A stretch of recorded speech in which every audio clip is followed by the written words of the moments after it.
If you want the highest quality leads possible from your Facebook ads, you got to watch this video because so many of you guys right now, I guarantee it, don't have this set up. And because of that, your cost per call, cost per lead, and cost per sale is going to be way higher than it should be because your ads are optimizing for the wrong people. So let's jump in and get started. Okay, so I'm here on an ads dashboard, and what I want to just emphasize is right now in 2026, your targeting selection, whatever you pick in the ad set level doesn't matter, okay? It matters a tiny bit, but what matters more is whatever hits this results column right here. Facebook is gonna find more people like that. That is the new targeting. So if you are having a bunch of leads coming in and you're saying, oh, quality's bad, which is most people out there, we have to ask ourselves, how do we restrict only qualified people hitting this results column? So in this video, I'm going to share with you guys the 3 different funnels that most people run, or 3 different types of ads people run, and how to get better quality on all 3 of them. Number 1 is going to be for a lead generation campaign for like an opt-in. Okay, so if you're just sending people to your website to fill out a form, whether it's for a lead magnet, a free training, a webinar, that's one. The second would be to optimize for a booked call, a qualified book call, not just anybody. And then third is going to be for lead forms. All right. Number 4 that I'm not going to cover in this video is for DM ads. So DM ads are one of the hardest ones to get good quality for. I've made another video on that. So if you guys do run DM ads, there'll be a link somewhere around here to click that video and go check it out. But I'm going to stick to those 3 in this video. Okay. So before I jump in, we're going to start off with the lead magnet first, or filling out a form on your website first. But before I do that, we have to first talk about how things hit the results column in the first place. Okay. So there are 2 different types of things or events that will allow you to hit the results column. Okay. Number 1 is the meta pixel. This is the oldest thing that we've used to track browser activity for a very long time. And this is a little snippet of code that is like a cookie, right? So someone goes to your website and they have a little cookie. It's a little cookie that gets placed on their browser. And if they hit a specific page, then the meta pixel will fire. Now, this has become less reliable. There's more ad blockers, there's more browser restrictions, it's less flexible, and it's very easy to set up, but the data isn't very good. So in 2019, they introduced Conversions API. And Conversions API is going to be, I'm telling you, the key right now. You want to make sure you're using Conversions API. I have it set up on all of my accounts. The Metapixel is actually, I use it for some things. I'll talk about that in this video, but I don't use it for everything, especially events that, like, if you're in lead generation, it might take you 7 to 30 days to book a call, depending on your sales cycle. It might be a longer term sales cycle. So the Metapixel is pretty good within a 7-day window. But then once it gets beyond that 7-day window, it doesn't get very good. So again, this is why Conversions API is so important to set up. So the Metapixel, very, very simple. You can walk through the ad account and just set it up. I'm going to share with you guys how to set it up on here. And I'm also going to show you guys how to set up Conversions API, and we'll do both of those through Go High Level. Okay. So let's start this thing off. How do we train the pixel for good quality leads on our websites? Okay. So we're going to set up the Pixel and Conversions API with this. Number 1 is the form that you have. If you want to get good quality people, you need to add a qualifying question on that form. Okay, so this is my Go High Level form that is embedded on a page, and it asks for name, phone number, email, and then it asks a qualifying question. Now, notice how I describe this. I used to have one that says, hey, are you an online coach who has at least $1,000 a month to spend on ads? Yes or no. I had too many false positives with that, and I started noticing my quality was worse. So I changed it, and I made it more open, right? Of like, which of the following best describes you? Hoping that more people will be more honest. We still get plenty of people who aren't, but they come to this form, and then they select which best describes you. If they're a coach doing over 10K a month, then they're going to go to a different page than the other 2. Okay. So this is my Skool mini course. You can check out the link down below in the description. But if someone clicks, I'm a coach doing 10K a month or more, you can create conditional logic over here in the form. So this just says, if somebody is a coach that's doing over 10K per month, we're going to redirect them to a page that has the pixel on it that's going to register them as a lead. If they fill out the form and then is not equal to that, they're just going to go straight to the Skool group. So that way they're not going to get pixeled. Okay. Again, I'm still using the pixel on the browser. Okay. So I do that inside of this form right here. Now, sometimes people will like to select inside the actual settings itself. You can pick form submission be lead, but that's going to have any lead fire for that event. So I actually have on form submission for this pixel, none, because I don't want Meta to pixel these people as a lead unless they hit the right thank you page.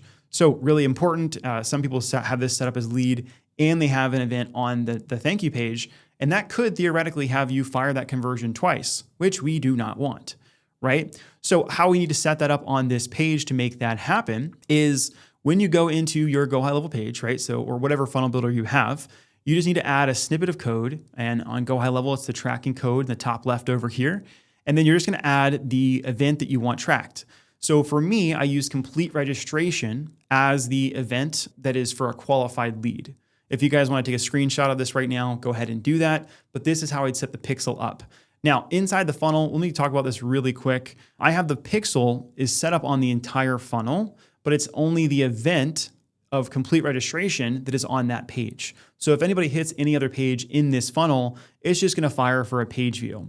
And you would set that up in the settings section over here. I use Google Tag Manager, but again, this is super simple. All you need to do is follow the instructions inside of Facebook ads. It just gives you the snippet of code. You come over here, you paste it in the header tracking code, and this now applies it to all steps inside of this funnel. But again, only on the thank you page is where you want to put that little snippet of code of, is it a lead, complete registration, book call, whatever it may be.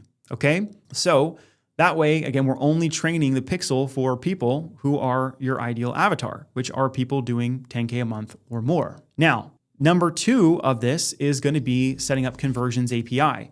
I love Go High Level because it already has an internal action inside the workflow to use Conversion API data. So I have a workflow on the back end. Again, pixel on the thank you page. On the back end, when someone completes that form, right? They complete the form.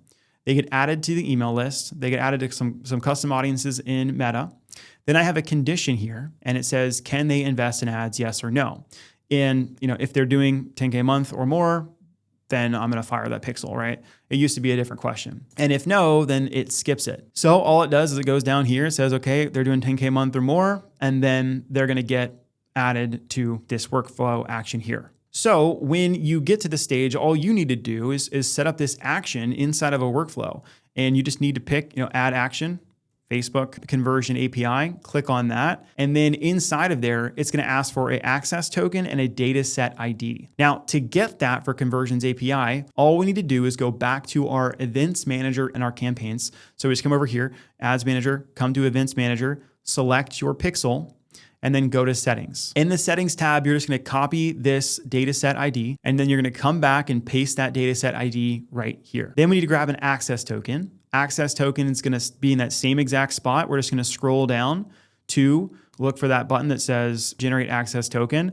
You'll click this, and it's going to give you a text field and a number to copy and paste and drop into Go High Level. So click on that, grab that access token, come over here and paste it and push Save.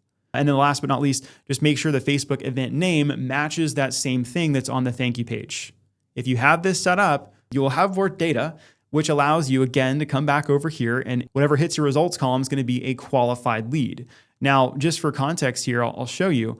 On this one here, it says 1 qualified lead today. And you'll see that when my high-roast data that pulls all the leads, we probably had a significant amount more. That's just going to be the nature of it. Most of your leads that come in will still be unqualified, but you're still preferencing and helping Meta and training it to say, I want you to find me more qualified people. All right, so as you can see, we had 4 leads and 1 of them was qualified. So again, Meta is not going to be optimizing around the other 3. It's going to be optimizing for the 1 that hit the results column.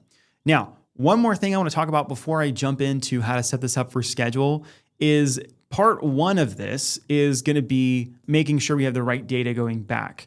Part 2, which actually is a higher priority, and I should have mentioned this and started off with this, is that what you say in the ads is the most important part, more so than the conversion that you send back. You could get so many leads coming in, but if you're attracting the wrong people in the first place, you're just going to be fighting an uphill battle. So notice in this, in my ad itself, online coaches making 10K a month plus, online coaches making 10K a month plus. It's the first word on there, online coaches making 10K a month plus. And then in the actual copy of the ad, if you're a coach doing 10 to 50K per month and you want more clients with ads.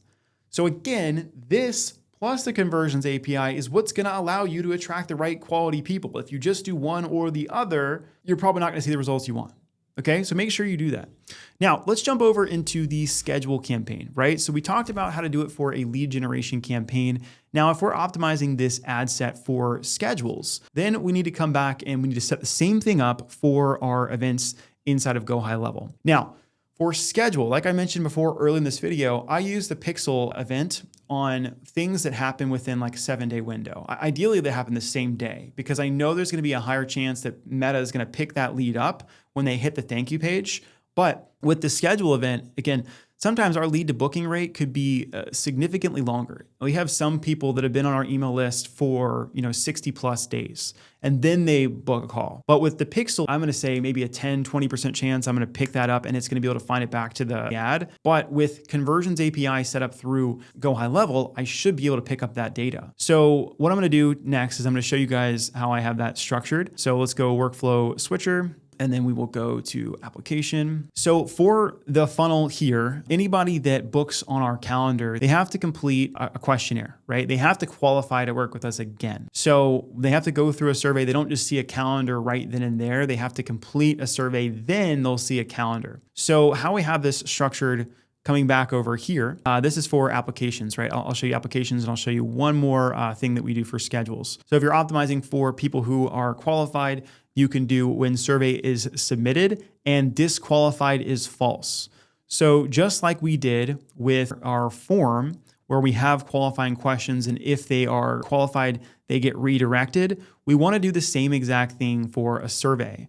So in Go High Level, the surveys and builders, I have a lot of different ones. Let's just do the direct coaching application one. There are specific questions in here. And then when I route over here, there are certain things that will disqualify that lead. And if the person is disqualified, they'll just see a simple thank you message. It says, thank you, our team will reach out to you, okay? And you can just simply set that up in the settings section of this to where the redirect, this is if they're qualified, they'll go to a schedule page. Now, if they're disqualified, we'll come back to this over here.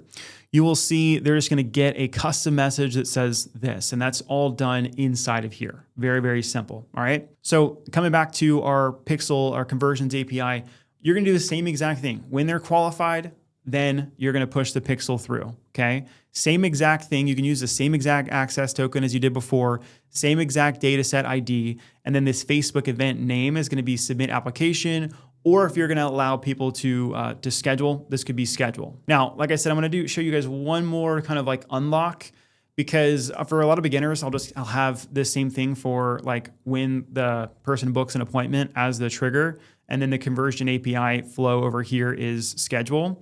But then as you start to scale and grow, you might notice that you get some people that just lie on applications, okay?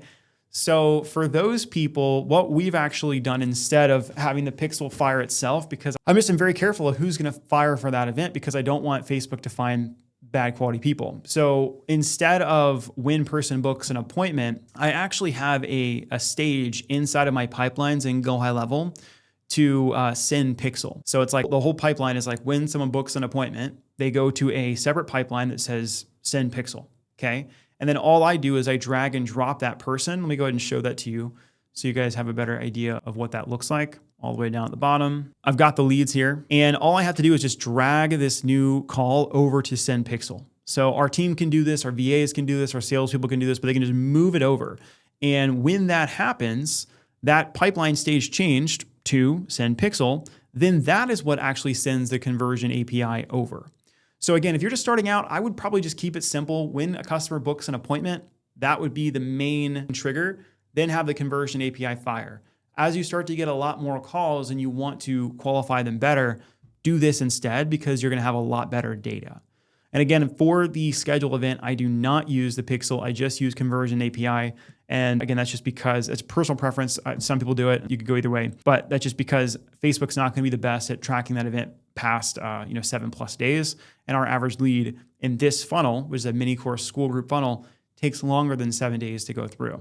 Okay. So that's how we have that set up for our schedule campaign. Now, again, if you're an online coach and you're like, dude, this is like super overwhelming, I get it. If you guys want help with this is what we do. We help coaches scale with Facebook ads, and all by, really making sure you have the best campaign set up, the best structure, and the best data getting sent back. So if that's you at all, there'll be always a link down below in the description to book a call with my team to see if we can help. Okay. Now, let's come back here and talk about the last way to really optimize our ads if you are running a lead form campaign. Now, I typically don't run a lot of lead form campaigns. They just don't give you as good of quality. And this whole video is about quality. So preferentially, I prefer a schedule campaign. Now, I still have some campaigns in here that are for complete registration.